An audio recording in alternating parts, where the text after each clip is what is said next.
शिक्षकांना पगार नाहीयेत, पगार. आणि तुम्हा लोकांनाही पोलीस डिपार्टमेंटला माहिती असेल, जर आपला पगार वेळेत आला नाही तर महिन्याचं जे प्लॅन आहे, महिन्याचं जे शेड्यूल आहे कसं कोलमडतं. हो साहेब, इकडे बघा सगळे. महिन्याचा पगार जर आपल्याला मिळाला नाही, तुमच्या खात्यात जर तुमच्या श्रमाचा पैसा वेळेत जर जमा झाला नाही तर तुमचं घर कसं चालणार? आज 8 महिने झाले शिक्षक आणि शिक्षकेतर कर्मचाऱ्यांचा इथे पगार दिला जात नाही, पगार नाही. त्यांची काय अवस्था असेल? आमच्याकडून तुम्ही अपेक्षा करता पिढ्या घडवा, आणि जे या पिढ्या घडवतात त्यांना तुम्ही पगार देत नाहीयेत.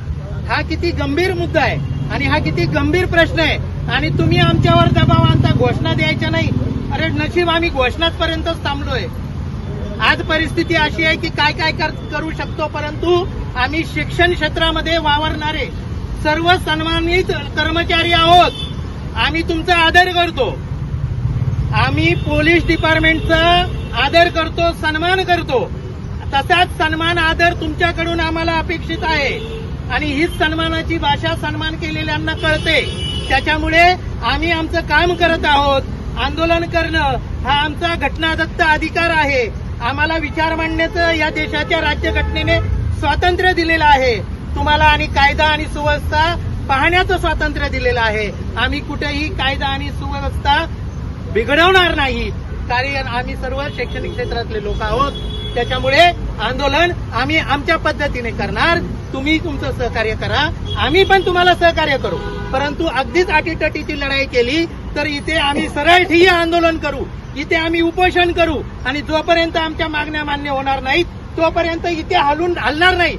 इथेच झोपू आणि इथेच राहू. आमच्या खाण्यापिण्याची व्यवस्था पोलीस प्रशासनाला, शासनाला करावं लागेल.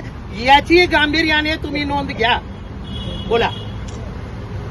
शिक्षकेतर कर्मचारी संघटनेचा, शिक्षकांचा, शिक्षक भारतीचा,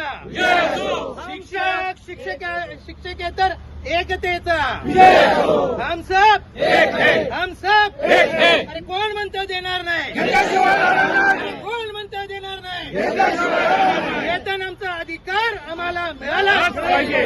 अरे कधी मिळणार? आत्ता मिळणार. कधी मिळणार? आत्ता मिळालं पाहिजे. शिक्षक शिक्षकेतर एकजुटीचा विजय असो.